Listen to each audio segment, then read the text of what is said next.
Hello friends, good afternoon all of you.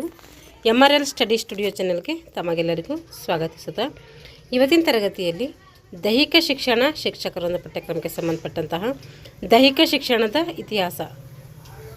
ಈ ಒಂದು ಇತಿಹಾಸದಲ್ಲಿ ದೈಹಿಕ ಶಿಕ್ಷಣಕ್ಕೆ ಮಹಾನ್ ನಾಯಕರ ಕೊಡುಗೆಗಳು, ಏಕೆಂದರೆ ಒಲಿಂಪಿಕ್ ಕ್ರೀಡೆಗಳಿದೆ, ಅದ್ರ ಬಗ್ಗೆ ಕ್ಲಾಸ್ ಮಾಡಿದ್ದೀನಿ, ಅದಕ್ಕೆ ಗ್ಯಾಪ್ ಮಾಡಿ ದೈಹಿಕ ಶಿಕ್ಷಣಕ್ಕೆ ಮಹಾನ್ ನಾಯಕರ ಕೊಡುಗೆಗಳು ಏನು ಅಂಥೇಳಿ ಅದ್ರ ಬಗ್ಗೆ ಸಂಕ್ಷಿಪ್ತವಾಗಿ ತಿಳ್ಕೊಳ್ಳೋಣ.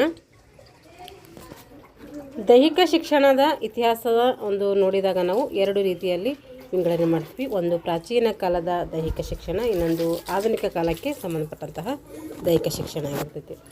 ರೋಮ್, ಗ್ರೀಕ್, ಇಂಡೀಸ್ ಮುಂತಾದ ರಾಷ್ಟ್ರಗಳು ಏನು ಮಾಡ್ತವೆ, ಪ್ರಾಚೀನ ನಾಗರಿಕತೆಯಲ್ಲಿ ದೈಹಿಕ ಶಿಕ್ಷಣ ಮತ್ತು ಕ್ರೀಡೆಗಳನ್ನು ಪೋಷಿಸಿ ಅವುಗಳ ಒಂದು ಸರ್ವತೋಮುಖ ಬೆಳವಣಿಗೆಗೆ ಏನಾಗ್ತವೆ, ಕಾರಣೀಕೃತವಾಗಿರ್ತವೆ.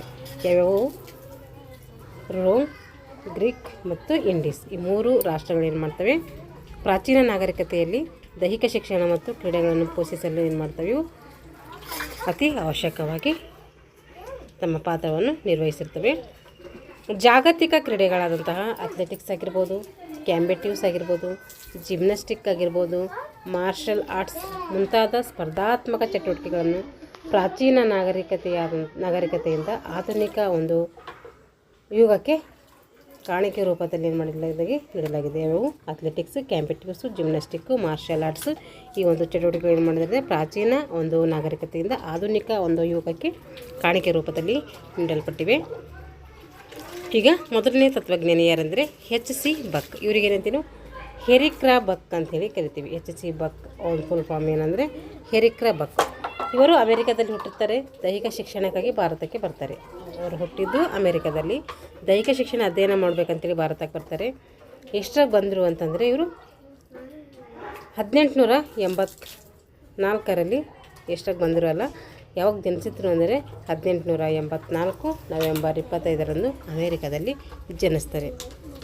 1910ರಲ್ಲಿ ಸ್ಪ್ರಿಂಗ್ಫೀಲ್ಡ್ ಕಾಲೇಜಿನಿಂದ ದೈಹಿಕ ಶಿಕ್ಷಣ ಪದವಿಯನ್ನು ಕೂಡ ಪಡ್ಕೊಳ್ತಾರೆ.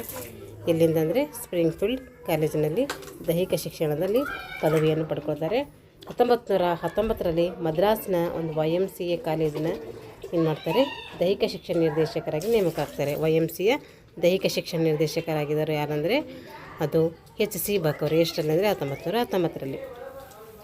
ಭಾರತದಲ್ಲಿ ಶಾರೀರಿಕ ಶಿಕ್ಷಣದ ಒಂದು ಕೊರತೆ ಇರ್ತೈತೆ, ಶಿಕ್ಷಕರ ಕೊರತೆ, ಶರೀರ ಶಿಕ್ಷಣ ಬೋಧಿಸುವಂಥ ಶಿಕ್ಷಕರ ಕೊರತೆ ಇರ್ತೈತೆ.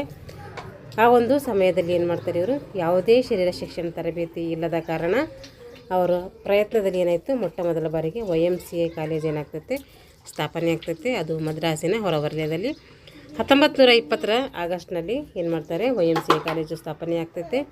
ಅದರ ನಂತರ ಏನಾಯ್ತು ಅಂದರೆ ವಿಶ್ವವಿದ್ಯಾಲಯದ ಮನ್ನಣೆ ಕೂಡ ಈ ಒಂದು YMCA ಪಡ್ಕೊಳ್ತೈತೆ. ಆಮೇಲೆ ಅದು ಶರೀರ ಶಿಕ್ಷಣ ಕಾಲೇಜಾಗಿ ಏನಾಗ್ತೈತೆ, ಪರಿವರ್ತನೆ ಆಗ್ತೈತೆ. ಶರೀರ ಶಿಕ್ಷಣ ತರಬೇತಿ ಕೇಂದ್ರ ಎಲ್ಲ ಸ್ಥಾಪನೆ ಆಯ್ತಂದರೆ ಅದು 1920ರಲ್ಲಿ ಮದ್ರಾಸಿನಲ್ಲಿ, ಅಥವಾ YMCA ಯಾವಾಗ ಸ್ಥಾಪನೆ ಆಯ್ತಂತ ಈ ರೀತಿ ಪ್ರಶ್ನೆ ಬರ್ತೈತೆ. 1920ರಲ್ಲಿ, ಎಲ್ಲೆಂದರೆ ಮದ್ರಾಸಿನಲ್ಲಿ. 23 ವರ್ಷಗಳ ಕಾಲ HC ಬಕ್ರವರು YMCA ಕಾಲೇಜಿನ ಸಂಸ್ಥಾಪನಾ ಪ್ರಾಚಾರ್ಯರಾಗಿ ಏನು ಮಾಡ್ತಾರೆ, ಕೆಲಸವನ್ನು ಮಾಡ್ತಾರೆ. Burma, Sri Lanka, Thailand, Iraq, Egypt ಮೊದಲಾದ ರಾಷ್ಟ್ರಗಳಿಂದ ಯುವಕರು ಏನು ಮಾಡ್ತಾರೆ, ಈ YMCAಗೆ ಬಂದು ಶಿಕ್ಷಣವನ್ನು ಪಡ್ಕೊಳ್ತಾರೆ. ಇವರ ಪತ್ನಿ ಯಾರಂದರೆ ಮೇರಿ ಬಕ್. ಅವರ ಸ್ನೇಹಿತರ ಸಹಕಾರದಿಂದ ಏನು ಮಾಡ್ತಾರೆ, 1940ರಲ್ಲಿ ಏನು ಮಾಡ್ತಾರೆ, ಒಂದು ಮಹಿಳಾ ಕಾಲೇಜು ಕೂಡ ಏನು ಮಾಡ್ತಾರೆ, ಸ್ಥಾಪನೆ ಮಾಡ್ತಾರೆ. ಮದ್ರಾಸಿನ ಶಾಲೆಗಳಲ್ಲಿ ಶರೀರ ಶಿಕ್ಷಣ ಚಟುವಟಿಕೆಗಳನ್ನು ಅಳವಡಿಸುವ ಪಠ್ಯಕ್ರಮ ಕೂಡ ಏನು ಮಾಡಲಾಗ್ತದೆ, ರಚಿಸಲ್ಪಡ್ತೈತೆ. 1924ರಲ್ಲಿ ಪ್ಯಾರಿಸ್ ಒಲಿಂಪಿಕ್ಸ್ನಲ್ಲಿ ಅಧಿಕೃತವಾಗಿ ಭಾಗವಹಿಸಿದಂತಹ 7 ಜನ ಆಟಗಾರರ ತಂಡಕ್ಕೆ ಇವರೇನಾಗಿರ್ತಾರೆ, ಅವಾಗ ಮ್ಯಾನೇಜರ್ ಆಗಿರ್ತಾರೆ. ಹೀಗೆ ದೀರ್ಘ ಸಮಯದವರೆಗೆ ಸೇವೆಯನ್ನು ಸಲ್ಲಿಸಿ 1943ರಲ್ಲಿ ಏನಾಗ್ತಾರೆ, HC ಬಕ್ ಅವರು ನಿಧನರಾಗ್ತಾರೆ. ಇವರನ್ನು ನಾವು ಏನೇನು ಕರಿತೀವಿ ಅಂದರೆ ಭಾರತ ದೈಹಿಕ ಶಿಕ್ಷಣದ ಪಿತಾಮಹ ಯಾರು ಅಂತ ಕೇಳಿದರೆ ಅದು HC ಬಕ್ ಅವರನ್ನು ನಾವು ಕರಿತೀವಿ. ಇದ್ರ ಮೇಲೆ ಏನು ಪ್ರಶ್ನೆ ಬರ್ತಂತೆ, ಭಾರತದ ದೈಹಿಕ ಶಿಕ್ಷಣದ ಪಿತಾಮಹ ಯಾರು ಅಂದರೆ HC ಬಕ್.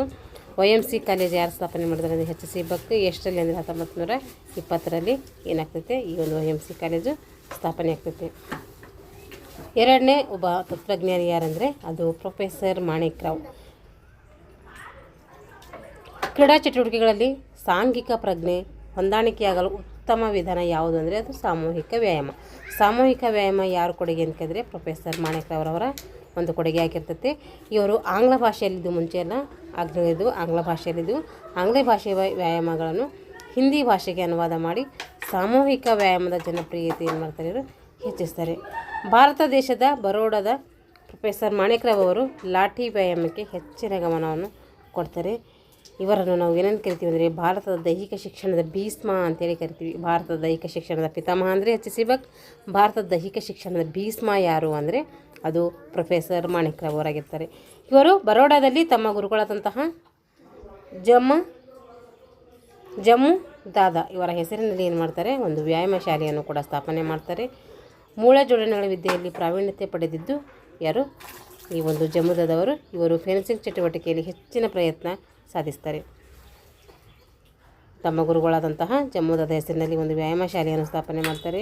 ಇವರು ಮೂಳೆ ಜೋಡಣೆಗಳ ವಿದ್ಯೆಯಲ್ಲಿ ಪ್ರಾವೀಣ್ಯತೆ ಪಡೆದಿದ್ದು ಇವರು ಫೆನ್ಸಿಂಗ್ ಚಟುವಟಿಕೆಯಲ್ಲಿ ಹೆಚ್ಚಿನ ಪ್ರಭುತ್ವವನ್ನು ಏನು ಮಾಡ್ತಾರೆ, ಸಾಧಿಸ್ತಾರೆ.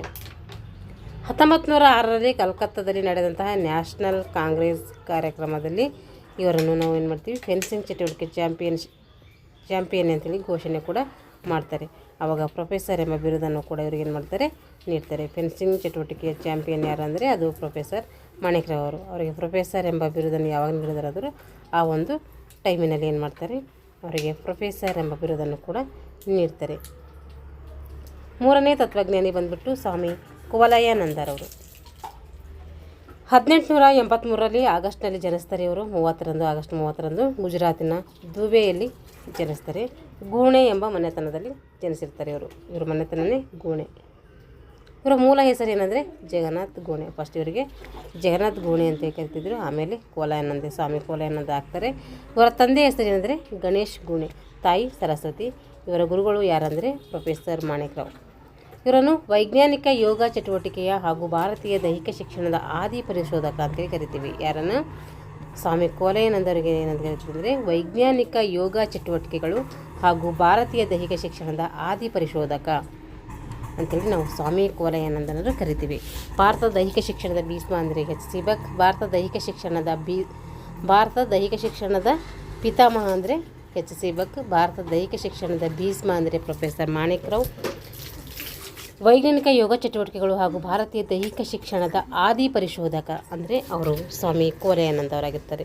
ಇವರು ಬರೆದಂತಹ ಯೋಗಿಕ ಸಂಘ ಅನ್ನುವಂಥ ಪುಸ್ತಕ ಯಾರು ಬರೆದ್ರು ಅಂತ ಎಕ್ಸಾಮಲ್ಲಿ ಕೇಳ್ತಾರೆ, ಅದು ಸ್ವಾಮಿ ಕೋಲಾಯಾನಂದರವರು. ಪ್ರೊಫೆಸರ್ ಮಾಣಿಕ್ರಾವ್ ಅವರ ಜಿಮ್ನಾಸ್ಟಿಕ್, ಸಂಯುಕ್ತ ಜಿಮ್ನಾಸ್ಟಿಕ್, ಹಿಂದಿ ಆಜ್ಞೆಗಳು, ಸಾಮೂಹಿಕ ಶಾರೀರಿಕ ಚಟುವಟಿಕೆಗಳು, ಇವುಗಳಲ್ಲಿ ಏನು ಮಾಡ್ತೀನೋ ಈ ಒಂದು ಯೋಗಿಕ ಸಂಘ ಪುಸ್ತಕದಲ್ಲಿ ನಾವು ನೋಡ್ತೀವಿ. ಮಹಾಭಾರತ ಗ್ರಂಥಗಳ ಆಧಾರದ ಮೇಲೆ ಪಾಂಡವರ ಸಾಹಸ ಕಥೆಗಳನ್ನು ಒಳಗೊಂಡಿರುವಂತಹ ಪಾಂಡವ ಪ್ರತಾಪ ನಮ್ಮ ಮರಾಠಿ ಮಾಧ್ಯಮ ಪುಸ್ತಕವನ್ನು ಹಾಗೂ ಶಿವಾಜಿಯವರ ಜೀವನ ಚರಿತ್ರೆಯನ್ನು ಲೋಕಮಾನ್ಯ ತಿಲಕರ ವಾರಪತ್ರಿಕೆಯಾದಂತಹ ಕೇಸರಿ ಪತ್ರಿಕೆ ಏನು ಮಾಡ್ತಾಯಿದ್ರು, ಇವರು ಓದ್ತಾಯಿದ್ರು. ಯಾರ್ಯಾರು ಓದ್ತಾಯಿದ್ರು, ಈ ಒಂದು ಸ್ವಾಮಿ ಕೋಲಾಯಾನಂದವರು ಅಂದರೆ ಪಾಂಡವ ಪ್ರತಾಪ ಎಂಬ ಮರಾಠಿ ಮಾಧ್ಯಮ ಪುಸ್ತಕ, ಶಿವಾಜಿಯವರ ಜೀವನ ಚರಿತ್ರೆಯನ್ನು ಲೋಕಮಾನ್ಯ ತಿಲಕರ ವಾರಪತ್ರಿಕೆಯಾದಂತಹ ಕೇಸರಿ, ಇವೆಲ್ಲ ಏನು ಮಾಡ್ತಾಯಿದ್ರು, ಈ ಸ್ವಾಮಿ ಕೋಲಾಯಾನಂದವರು ಓದ್ತಾಯಿದ್ರು. ಇವರಿಗೆ ಅತಿಯಾದ ತಲೆನೋವಿತ್ತು. ಯಾರಿಗೆ, ಸ್ವಾಮಿ ಕೋಲಾಯಾನಂದವರಿಗೆ ಅತಿಯಾದ ತಲೆನೋವು ಅಥವಾ ಸಮಸ್ಯೆ ಇದ್ದರಿಂದ ಇವರು ಏನು ಮಾಡ್ತಾರೆ, ವ್ಯಾಯಾಮ ಶಾಲೆಗೆ ಸೇರ್ತಾರೆ. 1927 ಮತ್ತು 29ರಲ್ಲಿ ರೂಪುಗೊಂಡಂಥ ದೈಹಿಕ ಶಿಕ್ಷಣದ ಸಮಿತಿಯಲ್ಲಿ ಸದಸ್ಯರಾಗಿ ಏನು ಮಾಡ್ತಾರೆ, ದೈಹಿಕ ಶಿಕ್ಷಣಕರ ಒಂದು ತರಬೇತಿಗಾಗಿ ಹಾಗೂ ದೈಹಿಕ ಶಿಕ್ಷಣದ ಕಾರ್ಯಕ್ರಮಗಳ ಸಂಘಟನೆಗಾಗಿ ದೈಹಿಕ ಶಿಕ್ಷಣ ಮಂಡಳಿಯನ್ನು ಸ್ಥಾಪನೆ ಮಾಡಬೇಕು ಅಂತ ಏನು ಮಾಡ್ತಾರೆ, ಇವರು ಒಂದು ಸರ್ಕಾರಕ್ಕೆ ಶಿಫಾರಸು ಕೂಡ ಮಾಡ್ತಾರೆ. ಹಾಗೆ ಶಿಫಾರಸು ಮಾಡಿದ ಮೇಲೆ ಮುಂದೆ ಏನಿತ್ತಂದರೆ 1931ರಲ್ಲಿ ಸ್ಥಾಪನೆಗೊಂಡ ಮತ್ತೊಂದು ದೈಹಿಕ ಶಿಕ್ಷಣದ ಸಮಿತಿಗೆ ಕಾರ್ಯಾಧ್ಯಕ್ಷರಾಗಿ ಏನು ಮಾಡ್ತಾರೆ, ಇವರು ದೈಹಿಕ ಶಿಕ್ಷಣದ ಮಹಾವಿದ್ಯಾಲಯಗಳ ಸ್ಥಾಪನೆ ಏನು ಮಾಡ್ತಾರೆ, ಶ್ರಮಿಸ್ತಾರೆ. ಅವುಗಳಲ್ಲಿ ಕಾಂದಿವಲಿಯಲ್ಲಿ ಸ್ಥಾಪನೆಗೊಂಡಂತಹ ದೈಹಿಕ ಶಿಕ್ಷಣ ಮಹಾವಿದ್ಯಾಲಯ ಕೂಡ ಏನಾಗಿರ್ತದೆ, ಪ್ರಮುಖ ಪಾತ್ರ ವಹಿಸ್ತದೆ. ಈಗ 4ನೇ ತತ್ವಜ್ಞಾನಿ ಅಂದರೆ ಪರ್ ಹೆನ್ರಿಕ್ ಲಿಂಕ್. 1776ರಲ್ಲಿ ಏನು ಮಾಡ್ತಾರೆ, ಇವರು ಜನಿಸ್ತಾರೆ. ಇಲ್ಲಿ ಸ್ವೀಡನ್ನಲ್ಲಿ. ಇವರು ಯುರೋಪ್ ಶರೀರ ಶಿಕ್ಷಣದ ಪಿತಾಮಹ ಅಂತ ಕರಿತೀವಿ. ಯುರೋಪ್ ಶರೀರ ಶಿಕ್ಷಣದ ಪಿತಾಮಹ ಯಾರು ಅಂದರೆ ಪರ್ ಹೆನ್ರಿಕ್ ಲಿಂಕ್. ಅಧಿಕ ಶಕ್ತಿ ಏನು ಮಾಡ್ತೀವಿ ನಾವು ವ್ಯರ್ಥವಾಗಿ ಉಪಯೋಗಿಸೋದಕ್ಕಿಂತ ಅಲ್ಪ ಶಕ್ತಿಯನ್ನೇ ಮಾಡಬೇಕು, ಅಧಿಕವಾಗಿ ಉಪಯೋಗಿಸೋದು ಲೇಸು. ಇದೊಂದು ಕೊಟೇಶನ್ ಇದೆ, ನೆನ್ಬಿಟ್ಕೋಬೇಕು. ಏನು ಹೇಳ್ತಾರೆ ಇವರು, ಪರ್ ಹೆನ್ರಿಕ್ ಲಿಂಕ್ ಅಂದರೆ ಅಧಿಕ ಶಕ್ತಿಯನ್ನು ನಾವು ಏನು ಮಾಡ್ತೀವಿ, ವ್ಯರ್ಥವಾಗಿ ಉಪಯೋಗಿಸ್ತೀವಿ. ಅಲ್ಪಶಕ್ತಿಯನ್ನು ಏನು ಮಾಡಬೇಕು, ಅಧಿಕವಾಗಿ ಉಪಯೋಗಿಸಬೇಕು ಅಂತ ಹೇಳಿದವರು ಯಾರಂದರೆ ಅದು ಪರ್ ಹೆನ್ರಿಕ್ ಲಿಗರ್ ಆಗಿರ್ತಾರೆ. ಪರಭಾಷಾ ಜ್ಞಾನದಲ್ಲಿ ಏನು ಮಾಡ್ತಾರೆ, ಹೆಚ್ಚಿನ ಅಭಿರುಚಿಯುಳ್ಳವರಾಗಿರ್ತಾರೆ ಇವರು. 1799ರಿಂದ 1804ರವರೆಗೆ ಡೆನ್ಮಾರ್ಕ್ನ ರಾಜಧಾನಿಯಾದಂತಹ ಕೋಪನ್ಹೆಗ್ನ ಒಂದು ಡ್ಯಾನಿಷ್ ಹಾಗೂ ಜರ್ಮನ್ ಭಾಷೆಯನ್ನು ಕಲಿಯಲು ವಿದೇಶಕ್ಕೆ ಹೋಗ್ತಾರೆ ಇವರು. ಫೆನ್ಸಿಂಗ್ ಅಂದರೆ ಏನಂದರೆ ಕತ್ತೆ ವರಸೆ ಅಂತ ಅರ್ಥ. ಈ ಒಂದು ಚಟುವಟಿಕೆಯಲ್ಲಿ ಏನು ಮಾಡ್ತಾರೆ ಇವರು ಹೆಚ್ಚಿನ ಅಭಿರುಚಿಯನ್ನು ಹೊಂದಿರ್ತಾರೆ. ಫೆನ್ಸಿಂಗ್ ರೂಢಿಯಿಂದ ಇವರು ಏನು ಮಾಡ್ತಾರೆ, ಇವರು ಭುಜದಲ್ಲಿ ಕಾಣಿಸಿಕೊಟ್ಟಂತಹ ಗೌಟ್ ಎಂಬ ವೇದನೆ ಏನು ಮಾಡ್ತಾರೆ, ಫೆನ್ಸಿಂಗ್ ಕತ್ತೆ ವರಸೆ ಮಾಡ್ತಾ ಇದ್ರಲ್ಲ, ಆ ಒಂದು ಕತ್ತೆ ವರಸೆ ಮಾಡೋದರಿಂದ ಇವರಲ್ಲಿ ಏನಾಯಿತು, ಭುಜದಲ್ಲಿ ಏನು ಮಾಡ್ತಾಯಿತ್ತು, ಒಂದು ಗೌಟ್ ಎಂಬುವಂಥ ಒಂದು ಬೇನೆ ಆಗ್ತೈತೆ. ಹಾಗೂ ಕ್ಷಯ ರೋಗದಿಂದ ಏನು ಮಾಡ್ತಾಯಿದ್ರು, ಗುಣ ಹೊಂದಿದ್ರು. ಸ್ವೀಡನ್ ರಾಷ್ಟ್ರದ ಲಾಡ್ ಎಂಬ ವಿಶ್ವವಿದ್ಯಾಲಯದಲ್ಲಿ ಫೆನ್ಸಿಂಗ್ ತರಬೇತುದಾರರಾಗಿ ಏನು ಮಾಡ್ತಾರೆ ಇವರು ನೇಮಕ ಆಗ್ತಾರೆ. ಅಲ್ಲಿ ಫೆನ್ಸಿಂಗ್ ಚಟುವಟಿಕೆ ಜೊತೆಯಲ್ಲಿ ಜಿಮ್ನಾಸ್ಟಿಕ್, ಈಜುವುದು ಮುಂತಾದ ಚಟುವಟಿಕೆಗಳ ಬಗ್ಗೆ ಏನು ಮಾಡ್ತಾರೆ ಇವರು ಅಭ್ಯಾಸ ಕೂಡ ಮಾಡ್ತಾಯಿರ್ತಾರೆ. ಸ್ಟಾಕ್ಹೋಮ್ನಲ್ಲಿ ಅಂಗಸಾಧನೆಯನ್ನು ಬೋಧಿಸುವ ಸ್ವೀಡಿಷ್ ಅಕಾಡೆಮಿಯನ್ನು ಕೂಡ ಪ್ರಾರಂಭ ಮಾಡ್ತಾರೆ. ಸ್ಟಾಕ್ಹೋಮ್ನಲ್ಲಿ ಅಂಗಸಾಧನೆಯನ್ನು ಬೋಧಿಸುವ ಸ್ವೀಡಿಷ್ ಅಕಾಡೆಮಿಯನ್ನು ಕೂಡ ಏನು ಮಾಡ್ತಾರೆ ಇವರು ಪ್ರಾರಂಭಿಸ್ತಾರೆ. 1813 ಮತ್ತು 14ರಲ್ಲಿ ಸ್ಟಾಕ್ಹೋಮಿನಲ್ಲಿ ಪ್ರಥಮವಾಗಿ the royal central institute of gymnastic ಅನ್ನುವಂಥ ಒಂದು ತರಬೇತಿ ಕೇಂದ್ರ ಕೂಡ ಏನು ಮಾಡ್ತಾರೆ, ಸ್ಥಾಪನೆ ಮಾಡ್ತಾರೆ. ಸ್ಟಾಕ್ಹೋಮ್ನಲ್ಲಿ ಅಂಗಸಾಧನೆಯನ್ನು ಬೋಧಿಸುವ ಸ್ವೀಡಿಷ್ ಅಕಾಡೆಮಿಯನ್ನು ಕೂಡ ಸ್ಥಾಪಿಸಿದವರು ಯಾರು ಅಂತಂದರೆ ಅದು ಪರ್ ಹೆನ್ರಿಕ್ ಲಿಗ್ ಆಗಿರ್ತಾರೆ. The royal central institute of gymnastic ತರಬೇತಿ ಕೇಂದ್ರ ಕೂಡ ಯಾರು, ಪರ್ ಹೆನ್ರಿಕ್ ಲಿಗ್ ಅವರು ಸ್ಥಾಪನೆ ಮಾಡ್ತಾರೆ. ಇದು ಅನೇಕ ಕಡೆ ಶಾಖೆಗಳನ್ನು ಕೂಡ ತೆರೆಯಲ್ಪಟ್ಟಿತ್ತು. ಯುರೋಪ್ನಲ್ಲಿ ಜಿಮ್ನಾಸ್ಟಿಕ್ ಪ್ರಚಾರಗೊಳಿಸಿದವರು ಯಾರು ಅಂದರೆ ಇವರೇ ಆಗಿರ್ತಾರೆ. ಯುರೋಪ್ನಲ್ಲಿ ಮೊದಲ ಬಾರಿಗೆ ಈಜುಕೊಳದ ರೂಪುರೇಷೆಗಳು ಕೂಡ ಏನು ಮಾಡ್ತಾರೆ, ಸಿದ್ಧಪಡಿಸ್ತಾರೆ. ಗಾಳಿ, ನೀರು, ಬಿಸಿಲು ಅಂದರೆ ನಿಸರ್ಗದ ಸ್ಪರ್ಶ ದೇಹವನ್ನು ಏನು ಮಾಡ್ತೈತಿ, ದೃಢವಾಗಿಸ್ತೈತಿ ಎಂಬುದು ಅವರ ಒಂದು ನಂಬಿಕೆ ಆಗಿರ್ತೈತಿ. ಇಲ್ಲಿ ಪಚನಾಂಗ, ಶ್ವಾಸಕೋಶ ಸಂಬಂಧ ತೊಂದರೆಗಳು, ಬೆನ್ನು ಭಾಗ, ಚಪ್ಪಟೆ ಕಾಲುಗಳಂಥ ದೈಹಿಕ ವಿಕಾರ ಏನು ಮಾಡ್ತಾಯಿದ್ರು, ಇವೆಲ್ಲ ಏನು ಮಾಡ್ತಾರೆ ಇವರು ಗುಣಪಡಿಸ್ತಾಯಿದ್ರು. The gymnastic free exercise of for ನೋಡಿರಿ, the gymnastic free exercise of for Henrik Ling ಎಂಬ ಮಹಾನ್ ಗ್ರಂಥ ಕೂಡ ಇವರು ಮಾಡ್ತಾರೆ, ಬರೀತಾರೆ. The gymnastic free exercise of for Henrik Ling ಎಂಬ ಪುಸ್ತಕ ಬರೆದವರು ಯಾರಂದರೆ ಪರ್ ಹೆನ್ರಿಕ್ ಲಿಗ್ ಅವರಾಗಿರ್ತಾರೆ. ಜಿಮ್ನಾಸ್ಟಿಕ್ ಜನರಲ್ಲಿ ಜನಪ್ರಿಯವಾಗಲೆಂದು 4 ಭಾಗಗಳನ್ನು ವಿಂಗಡಣೆ ಮಾಡ್ತಾರೆ ಇವರು. ಒಂದು ಮಿಲಿಟರಿ ಜಿಮ್ನಾಸ್ಟಿಕ್, ಇನ್ನೊಂದು medical gymnastic, aesthetic, educational gymnastic. Military gymnastic ಅಂದರೆ ಇಲ್ಲಿ ವಿವಿಧ ಆಯುಧಗಳ ಉಪಯೋಗ ಮತ್ತು ಸೈನಿಕ ತರಬೇತಿ ಇರ್ತೈತೆ ಈ ಒಂದು ಜಿಮ್ನಾಸ್ಟಿಕ್ನಲ್ಲಿ. ಮೆಡಿಕಲ್ ಜಿಮ್ನಾಸ್ಟಿಕ್ನಲ್ಲಿ ದೈಹಿಕ ಬೆಳವಣಿಗೆಯಲ್ಲಿ ಕಂಡುಬರುವಂತಹ ದೋಷಗಳ ನಿವಾರಣೆ ಇರ್ತೈತೆ. ಅಸ್ಥೆಟಿಕ್ನಲ್ಲಿ ಏನಿರ್ತದೆ, ಸುಂದರ ತಾಳಬದ್ಧ ಚಟುವಟಿಕೆಗಳಿಗೆ ಸ್ಪಂದಿಸುವ ಬಗೆ ಇರ್ತೈತೆ. ಎಜುಕೇಷನಲ್ ಒಂದು ಜಿಮ್ನಾಸ್ಟಿಕ್ನಲ್ಲಿ ದೈಹಿಕ ಚಲನೆಗಳ ನಿರೂಪಣೆಯ ಬಗ್ಗೆ ಇರ್ತೈತೆ ಇಲ್ಲಿ. ಈಗ ಇಷ್ಟೇನಾಯಿತು ಪರ್ ಹೆನ್ರಿಕ್ ಲಿಗ್ ಅವರ ಒಂದು ಏನಾಗಿರ್ತೈತೆ, ಅವ್ರದ್ದೊಂದು ವಿಷಯ ಆಗಿರ್ತೈತೆ ಪರ್ ಹೆನ್ರಿಕ್ ಲಿಗ್ ಅವರಿಗೆ ಸಂಬಂಧಪಟ್ಟಿರೋದು. ಇವಾಗ 5ನೇ ತತ್ವಜ್ಞಾನಿ ಅಂದರೆ ಫ್ರಾಂಚ್ ನೆಕ್ಟಿಂಗಲ್. ಇವರು ಡೆನ್ಮಾರ್ಕ್ ದೇಶದವರು. ಇವರು ಜರ್ಮನಿಯಲ್ಲಿ ಫೆಡ್ರಿಕ್ ಗಟ್ಸ್ಮತ್ ಅವರ ಒಂದು ಎಳೆಯರಿಗಾಗಿ ಜಿಮ್ನಾಸ್ಟಿಕ್ ಎಂಬ ಪುಸ್ತಕವನ್ನು ಬರೀತಾರೆ. ಫ್ರಾಂಚ್ ನೆಕ್ಟಿಂಗಲ್ ಎಳೆಯರಿಗಾಗಿ ಜಿಮ್ನಾಸ್ಟಿಕ್ ಪುಸ್ತಕ ಯಾರದು ಅಂತಂದು ಕೇಳಿದ್ರೆ ಅದು ಫ್ರಾಂಚ್ ನೆಕ್ಟಿಂಗಲ್ ಅವರು. ಇವರು ದೈಹಿಕ ಶಿಕ್ಷಣದ ಬಗ್ಗೆ ಹೆಚ್ಚಿನ ಆಸಕ್ತಿ ಹೊಂದಲು ಏನು ಮಾಡ್ತಾರೆ ಇವರು ಈ ಒಂದು ಪುಸ್ತಕ ಪ್ರೇರಣೆಯಾಗಿ ತಗೊಳ್ತಾರೆ. ದೇಶ ರಕ್ಷಣೆ ಹಾಗೂ ದೇಶ ಪ್ರೇಮ ಮುಂತಾದ ಸದ್ಗುಣಗಳನ್ನು ಮಕ್ಕಳಲ್ಲಿ ನಾವೇನು ಮಾಡಬೇಕು, ಶಾರೀರಿಕ ಚಟುವಟಿಕೆಗಳ ಮೂಲಕ ಮಾತ್ರ ಅಭಿವೃದ್ಧಿಪಡಿಸಬಹುದು ಅಂತೇಳಿ ಈ ಕೊಟೇಶನನ್ನು ನೀಡ್ತಾರೆ. ಅವರ ಅಭಿಪ್ರಾಯ ಆಗಿರ್ತೈತೆ. ಇವರ ಅಭಿಪ್ರಾಯ ಏನೆಂದರೆ ದೇಶ ರಕ್ಷಣೆ ಮತ್ತು ದೇಶ ಪ್ರೇಮ ಮುಂತಾದ ಸದ್ಗುಣಗಳನ್ನು ನಮ್ಮ ಮಕ್ಕಳಲ್ಲಿ ಎದರ ಮೂಲಕ ನಾವು ಬೋಧಿಸ್ಬೋದು ಅಂದರೆ ಶಾರೀರಿಕ ಚಟುವಟಿಕೆಗಳ ಮೂಲಕ ಮಾತ್ರ ಬೋಧಿಸ್ಬೋದು ಅನ್ನೋದು ಇವರ ನಿಲುವಾಗಿರ್ತೈತೆ.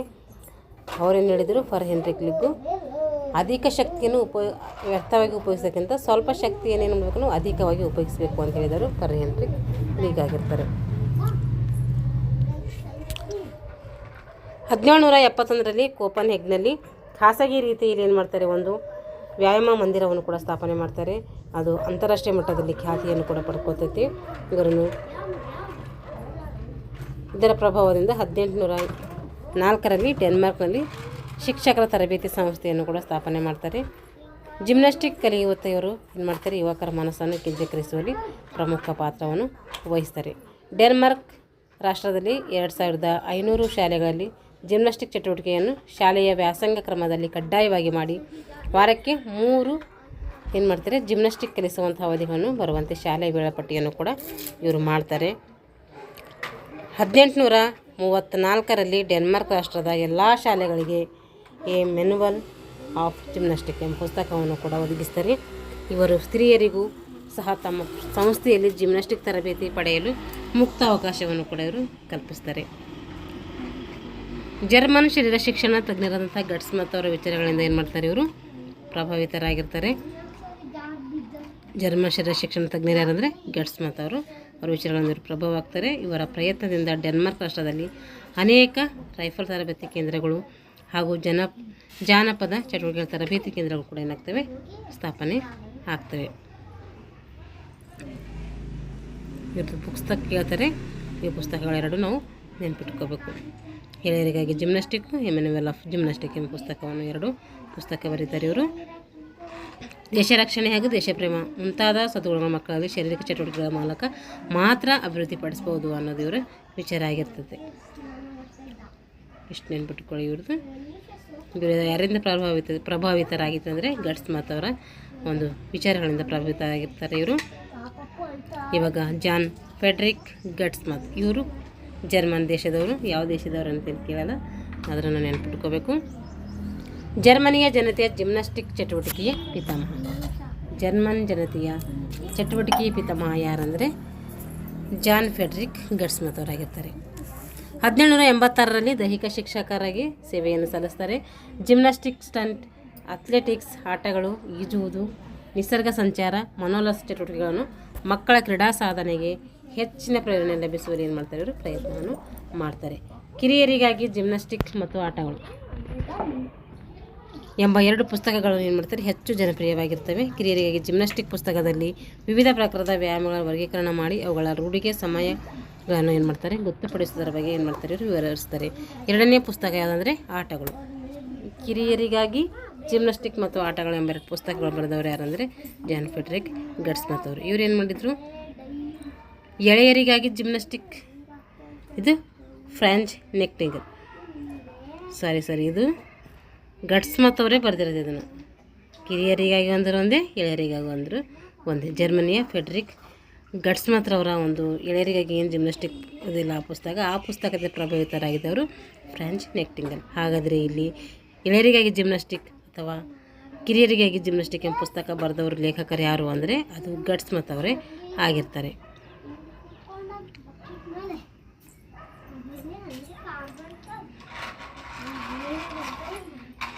ಕಿರಿಯರಿಗಾಗಿ ಜಿಮ್ನಾಸ್ಟಿಕ್ ಮತ್ತು ಆಟಗಳು ಗಟ್ಸ್ ಮತ್ತು ಅವರ 2 ಪುಸ್ತಕಗಳಾಗಿರ್ತವೆ.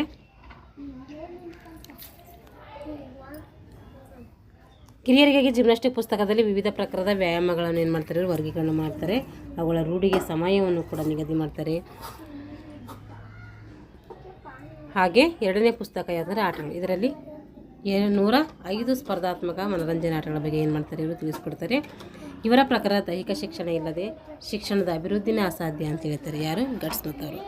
ದೈಹಿಕ ಶಿಕ್ಷಣ ಇಲ್ಲಾಂದರೆ ಆ ಶಿಕ್ಷಣನೇ ಅಸಾಧ್ಯ, ಅದು ಇಂಪಾರ್ಟೆಂಟ್ ಇಲ್ಲ, ಅದಕ್ಕೆ ಮಹತ್ವ ಇಲ್ಲ ಅಂತ ಇವರು ಹೇಳ್ತಾರೆ. ದೈಹಿಕ ಶಿಕ್ಷಣದ ಪ್ರಭಾವದಿಂದ ಜನರು ದೈಹಿಕ ಶಿಕ್ಷಕರನ್ನು ಮನೆಗೆ ಆಹ್ವಾನಿಸಿ ಮಕ್ಕಳಿಗೆ ಜಿಮ್ನಾಸ್ಟಿಕ್ ಕಲಿಸಲು ಪ್ರೇರಣೆಯನ್ನು ಕೂಡ ಇವರು ನೀಡ್ತಾರೆ. ಇವಾಗ ಜಾನ್ ಬೇಸ್ಡೋ, ಜರ್ಮನಿಯ ಜನತೆಯವರನ್ನು ಏನಂತೀವಿ, ಆಧುನಿಕ ದೈಹಿಕ ಶಿಕ್ಷಣದ ಪಿತಾಮಹ ಅಂತೇಳಿ ಕರೀತಾರೆ. ಏನು ಕರೀತಾರೆ ಇವರನ್ನು, ಆಧುನಿಕ ದೈಹಿಕ ಶಿಕ್ಷಣದ ಪಿತಾಮಹ ಅಂತೇಳಿ ಜಾನ್ ಬೇಸ್ಡೋ ಅವರನ್ನು ಕರೀತಾರೆ. ಇವರ ಪ್ರಕಾರ ದೈಹಿಕ ಶಿಕ್ಷಣ ಇಲ್ಲದೆ ಸಾಮಾನ್ಯ ಶಿಕ್ಷಣಕ್ಕೆ ಅರ್ಥ ಇರೋದಿಲ್ಲ. ದೈಹಿಕ ಶಿಕ್ಷಣ ಇಲ್ಲ ಅಂದರೆ ಆ ಒಂದು ಶಿಕ್ಷಣನೇ ಅಲ್ಲ ಅಂತ ಹೇಳಿದವರು, ಶಿಕ್ಷಣದ ಅಭಿವೃದ್ಧಿನೇ ಅಸಾಧ್ಯ, ಶೂನ್ಯ ಆಗ್ತದೆ ಅಂತ ಹೇಳಿದವರು ಗಟ್ಸ್ ಮತ್ತು ಅವರಾಗಿದ್ದರೆ, ಜಾನ್ ಬೇಸ್ಡೋ ಏನು ಹೇಳ್ತಾರೆ ಅಂತಂದರೆ ದೈಹಿಕ ಶಿಕ್ಷಣ ಇಲ್ಲಾಂದರೆ ಅದೊಂದು ಸಾಮಾನ್ಯ ಶಿಕ್ಷಣಕ್ಕೆ ಅರ್ಥನೇ ಇರೋದಿಲ್ಲ ಅಂತೇಳಿ ಇವರು ಹೇಳ್ತಾರೆ. ದೈಹಿಕ ಶಿಕ್ಷಣದಿಂದಲೇ ವ್ಯಕ್ತಿಯ ಮಾನವೀಯತೆಯ ಹಾಗೂ ಚರಿತ್ರೆಯ ನಿರ್ಮಾಣದಂಥ ಸದ್ಗುಣಗಳು ಅಭಿವೃದ್ಧಿ ಹೊಂದಲು ಸಾಧ್ಯ ಆಗ್ತವೆ ಅಂತೇಳಿ ಇವರು ಹೇಳ್ತಾರೆ. ಇವರು ಮೊದಲು ಡೆನ್ಮಾರ್ಕ್ನ ಶಿಕ್ಷಕರಾಗಿ ಸೇವೆ ಸಲ್ಲಿಸಿ ಕುದುರೆ ಸವಾರಿ ಹಾಗೂ ಕತ್ತೆ ವರಸೆ ನೀಡ್ತಾರೆ. ಜರ್ಮನಿಗೆ ತೆರಳಿಯಲ್ಲಿ ಫಿಲಂಥ್ರೋಪಿನಿಯಂ, ಇಂಪಾರ್ಟೆಂಟ್ ಇದು, ಫಿಲಂಥ್ರೋಪಿನಿಯಂ ಎಂಬಂತಹ ಒಂದು ವ್ಯಾಯಾಮ ಶಾಲೆಯನ್ನು ಸ್ಥಾಪನೆ ಮಾಡಿದವರು ಯಾರಂದರೆ ಅದು ಜಾನ್ ಬೇಸ್ಡೋ ಆಗಿರ್ತಾರೆ. 1973ರಲ್ಲಿ ಜಾನ್ ಬೇಸ್ಡೋ ಅವರ ಒಂದು ಫಿಲಂಥ್ರೋಪಿನಿಯಂ ಶಾಲೆ ಮುಚ್ಚಿಕೊಂಡ ನಂತರ ಏನಾಗ್ತದೆ, ಆಮೇಲೆ 1973ರಲ್ಲಿ ಆ ಶಾಲೆ ಮುಚ್ಚೋಗ್ತೈತೆ. ಅದು ಮುಚ್ಚೋದ ಮೇಲೆ ಶಾಲೆಯಲ್ಲಿ ತರಬೇತಿ ಹೊಂದಿದ ದೈಹಿಕ ಶಿಕ್ಷಣ ಶಿಕ್ಷಕರು ಫಿಲಂಥ್ರೋಪಿನಿಯಂ ಶಾಲೆಯ ಉದ್ದೇಶ ಹಾಗೂ ಕಾರ್ಯಕ್ರಮಗಳನ್ನು ತಾವು ಸ್ಥಾಪಿಸಿದ ಶಾಲೆಗಳಲ್ಲಿ ಅಳವಡಿಸಿ ಏನು ಮಾಡ್ತಾರೆ, ಮುಂದುವರಿಸ್ಕೊಂಡು ಹೋಗ್ತಾರೆ. ಇಲ್ಲಿ ಏನು ಇಂಪಾರ್ಟೆಂಟ್ ಇದೆ ಇದರಲ್ಲಿ ಅಂದರೆ, ಆಧುನಿಕ ದೈಹಿಕ ಶಿಕ್ಷಣದ ಪಿತಾಮಹ ಯಾರು ಅಂದರೆ, ಜರ್ಮನಿ ಜನತೆಗೆ ಆಧುನಿಕ ದೈಹಿಕ ಶಿಕ್ಷಣದ ಪಿತಾಮಹ ಅಂತ ಯಾರನ್ನು ಕರಿತಾ ಇದ್ರು ಅಂದರೆ ಜಾನ್ ಬೇಸ್ಡ್ ಅವರನ್ನು ಕರಿತಾ ಇದ್ದರು. ಫಿಲಂಥ್ರೋಪಿನಿಯಂ ಶಾಲೆ ಯಾರು ಸ್ಥಾಪನೆ ಮಾಡಿದ್ರು ಅಂದರೆ ಅದು ಜಾನ್ ಬೇಸ್ಡ್ ಅವರಾಗಿರ್ತಾರೆ. ಈಗ ಎಡಲ್ಫ್ ಸ್ಪೀಸ್ ಇವರು ಜರ್ಮನಿ ದೇಶದವರು. ಇವರು ಕೂಡ ಜರ್ಮನ್ ಶಾಲೆಗಳಲ್ಲಿ ಜಿಮ್ನಾಸ್ಟಿಕ್ ಚಟುವಟಿಕೆಯನ್ನು ಹೆಚ್ಚಿನ ಪ್ರಾಧಾನ್ಯತೆಯನ್ನು ನೀಡ್ತಾರೆ. ಜರ್ಮನ್ ಶಾಲೆಗಳ ಜಿಮ್ನಾಸ್ಟಿಕ್ ಚಟುವಟಿಕೆ ಜನಕ ಅಂತೇಳಿ ಯಾರನ್ನು ಕರೀತಾರೆ ಅಂತಂದರೆ ಅದು ಎಡಲ್ಫ್ ಸ್ಪೀಸ್ ಅವರನ್ನು ಕರೀತಾರೆ. ಅವ್ರಿಗೆ ಏನು ಕರಿತಾಯಿದ್ರು, ಜಾನ್ ಬೇಸ್ಡ್ಗೆ ಆಧುನಿಕ ದೈಹಿಕ ಶಿಕ್ಷಣದ ಪಿತಾಮಹ ಜರ್ಮನಿ ಜನತೆ ಅವರನ್ನು ಹೀಗೆ ಕರೀತಾಯಿದ್ರು. ಇವ್ರಿಗೆ ಏನು ಕರಿತಿದ್ದಾರೆ, ಜರ್ಮನ್ ಶಾಲೆಗಳ ಜಿಮ್ನಾಸ್ಟಿಕ್ ಚಟುವಟಿಕೆಯ ಜನಕ ಅಂತೇಳಿ ಎಡಲ್ಫ್ ಸ್ಪೀಸ್ ಅವರನ್ನು ಕರಿತೀವಿ. ಇವರು ಮೂಲತಃ ಹೆಸ್ಸಿ ನಗರದವರು. ಬೇಸ್ಡ್ ಹಾಗೂ ಗಟ್ಸ್ಮತ್ ಅವರ ಜೊತೆಗೂಡಿ ಏನು ಮಾಡ್ತಾರೆ, ಇವರು ಸುವರ್ಣ ಅವಕಾಶ ಲಭಿಸ್ತೈತೆ. ಇವ್ರಿಗೊಂದು ಅವಕಾಶ ಲಭಿಸ್ತೈತೆ.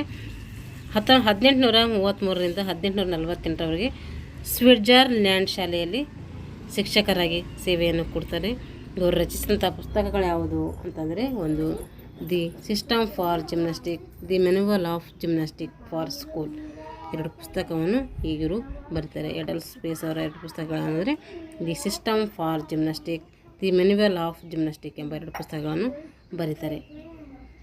1848ರಲ್ಲಿ ಜರ್ಮನ್ ರಾಷ್ಟ್ರದ ಡ್ಯೂಟಿ ಆಫ್ ಹೆಸ್ಸಿ ಎಂಬ ರಾಜ್ಯದ ಶಾಲೆಗಳಲ್ಲಿ ಜಿಮ್ನಾಸ್ಟಿಕ್ ಚಟುವಟಿಕೆಯನ್ನು ಮಾಡ್ತಾರೆ. ಇವರು ಪರಿಚಯಿಸಲು ಇವರಿಗೆ ಆಹ್ವಾನ ಕೂಡ ನೀಡ್ತಾರೆ. ಇವರ ಸಾಧನೆಯನ್ನು ಮೆಚ್ಚಿ ಹೆಸ್ಸಿ ಎಂಬಲ್ಲಿ ಏನು ಮಾಡ್ತಾರೆ, 100 × 60 ಮೀಟರ್ ಉದ್ದಗಳತೆಯ ಒಂದು ಒಳಾಂಗಣ ವ್ಯಾಯಾಮ ಮಂದಿರವನ್ನು ಕೂಡ ಏನು ಮಾಡ್ತಾರೆ, ಸ್ಥಾಪಿಸ್ತಾರೆ. ಋತುಮಾನದ ಬದಲಾವಣೆಯಲ್ಲಿ ಶಾರೀರಿಕ ಚಟುವಟಿಕೆಗಳನ್ನು ಕಲಿಸಲು ಅನುಕೂಲ ಮಾಡಿಕೊಡ್ತಾರೆ ಇವರು. ಏಕೆಂದರೆ ಮಳೆಗಾಲಗೆಲ್ಲ ಈ ಥರ ಬಂದರೆ ಹೊರಗಡೆ ಮಾಡೋಕ್ಕಾಗಲ್ಲ, ಹಾಗಾಗಿ ಒಳಾಂಗಣ ಒಂದು ವ್ಯಾಯಾಮ ಮಂದಿರವನ್ನು ನಿರ್ಮಾಣ ಮಾಡ್ತಾರೆ. ಇವರು ಮಾಡಿದ ಸತತ ಪ್ರಯತ್ನಗಳಿಂದ ಜಿಮ್ನಾಸ್ಟಿಕ್ ಚಟುವಟಿಕೆಯ ಜರ್ಮನ್ ಶಾಲೆಗಳ ಅಭ್ಯಾಸ ಪತ್ರಿಕೆಯಲ್ಲಿ ಕೂಡ ಏನಾಗ್ತೈತೆ, ಅದು ಸೇರ್ಪಡೆ ಆಗ್ತೈತೆ. ಪ್ರಾಥಮಿಕ ಶಾಲೆಗಳಲ್ಲಿ ವರ್ಗದ ಶಿಕ್ಷಕರೇ ದೈಹಿಕ ಶಿಕ್ಷಣ ಒಂದು ಶಿಕ್ಷಕರಾಗಿ ಏನು ಮಾಡ್ತಾಯಿದ್ರು, ಕೆಲಸವನ್ನು ಮಾಡ್ತಾಯಿದ್ರು. ಹೈಸ್ಕೂಲ್ಗಳಲ್ಲಿ ಜಿಮ್ನಾಸ್ಟಿಕ್ನಲ್ಲಿ ವಿಶೇಷ ತರಬೇತಿ ಪಡೆದ ಶಿಕ್ಷಕರು ಏನು ಮಾಡ್ತಾಯಿದ್ರು, ಕಲಿಸ್ತಾಯಿದ್ರು. ಪ್ರಾಥಮಿಕ ಶಾಲೆಯಲ್ಲಿ ಪ್ರೈಮರಿ ಮಕ್ಕಳಲ್ಲಿ ಏನು ಮಾಡ್ತಾಯಿದ್ರು, ಸಾಮಾನ್ಯ ಶಿಕ್ಷಕರೇ ದೈಹಿಕ ಶಿಕ್ಷಕರಾಗಿ ಕೆಲಸವನ್ನು ಮಾಡ್ತಾಯಿದ್ರು. ಆದರೆ ಹೈಸ್ಕೂಲಲ್ಲಿ ಏನು ಮಾಡ್ತಾಯಿದ್ರು, ವಿಶೇಷ ತರಬೇತಿ ಪಡೆದಂತಹ ಅಂದರೆ ಈ ತರಬೇತಿ BPED MPED ಎಲ್ಲ ಮಾಡ್ಕೋತಾರಲ್ಲ, ಅವರೇ ಏನು ಮಾಡ್ತಾಯಿದ್ರು, ದೈಹಿಕ ಶಿಕ್ಷಕರಾಗಿ ಕೆಲಸವನ್ನು ಮಾಡ್ತಾಯಿದ್ರು. ಇಷ್ಟೇನಾಯಿತು ದೈಹಿಕ ಒಂದು ಶಿಕ್ಷಣಕ್ಕೆ ತತ್ವಜ್ಞಾನಿಗಳ ಕೊಡುಗೆ ಏನು ಅಂತೇಳಿ ನಾವು ಸಂಕ್ಷಿಪ್ತವಾಗಿ ತಿಳ್ಕೊಂಡಿದ್ವಿ. ಮುಂದಿನ ತರಗತಿಯಲ್ಲಿ ಈ ಒಂದು ತತ್ವಜ್ಞಾನಿಗಳ ಮೇಲೆ MCQ ಅನ್ನು ಬಿಡಿಸೋಣ ಅಂತ ಹೇಳ್ತಾ, ಇವು ಸ್ವಲ್ಪ ಕನ್ಫ್ಯೂಸ್ ಆಗ್ತೇವೆ. ಒಂದು ಕಣ್ಣು ನೋಟ್ಸ್ ಮಾಡ್ಕೊಳ್ಳಿ ನೀವು, ಯಾರ್ಯಾರು ಏನೇನು ಕರಿತಾ ಇದ್ರಿ, ಯಾರ್ಯಾರು ಏನೇನು ಪುಸ್ತಕ ಬರೆದ್ರು ಅಂಥೇಳಿ ಒಂದು ಕಣ್ಣು ನೋಟ್ಸ್ ಮಾಡಿಕೊಂಡ್ರೆ ನಿಮಗೆ ಈಜಿ ಆಗ್ತೈತೆ. ಯಾರೆಲ್ಲ ದೈಹಿಕ ಶಿಕ್ಷಣ ಶಿಕ್ಷಕರೊಂದು ನೇಮಕಾತಿಗೆ ಪೂರ್ವ ಸಿದ್ಧತೆ ಮಾಡ್ಕೊಳ್ತಾ ಇದ್ದೀರೋ ಅವರು ಈ ತರಗತಿಗಳನ್ನು ಬಳಸ್ಕೊಳ್ಳಿ. ಯಾಕೆಂದರೆ ನೋಟಿಫಿಕೇಷನ್ ಆಗುವಂಥ ಸಂಭವ ಜಾಸ್ತಿ ಇದ್ದಾವೆ. ಹಾಗಾಗಿ ಸ್ವಲ್ಪ ಕ್ಲಾಸ್ಗಳು ಕೂಡ ನಾನು ಜಾಸ್ತಿ ಮಾಡ್ತಾಯಿದ್ದೀನಿ. ನೀವು ಅದೇ ಥರ ಓದ್ಕೊಂಡು ನೋಟ್ಸ್ ಮಾಡ್ಕೊಳ್ಳಿ ಅಂತ ಹೇಳ್ತಾ ಇಲ್ಲಿಗೆ ತರಗತಿಯನ್ನು ಮುಗಿಸ್ತಾ ಇದ್ದೀನಿ. ಎಲ್ಲರಿಗೂ ಧನ್ಯವಾದಗಳು.